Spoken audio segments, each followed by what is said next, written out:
Hi friends, రత్నం రాజారావు దగ్గరికి అంజలిని ఆశ్రమంలో వదిలిపెట్టినప్పుడు ఆశ్రమానికి ఇచ్చిన చెక్కు ఇచ్చిన పేపర్ల వివరాలు తీసుకొని వస్తుంది.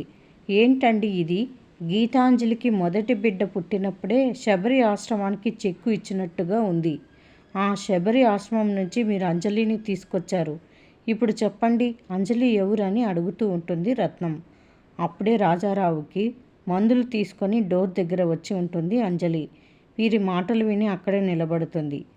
రాజారావుకి ఏం చెప్పాలో అర్థం కాక బాధపడుతూ ఉంటాడు.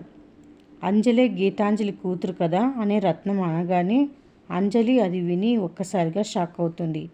చెప్పకపోతే నేను చచ్చినంత ఒట్టే అని రాజారావు చెయ్యిని తన తల మీద పెట్టుకుంటుంది రత్నం. ఇంకా రాజారావుకి చెప్పాల్సిన పరిస్థితి వచ్చింది కాబట్టి చెప్తాను రత్నం, నిజం చెప్తాను. అవును రత్నం, మన గీతాంజలి కూతురే అంజలి అని చెప్తాడు.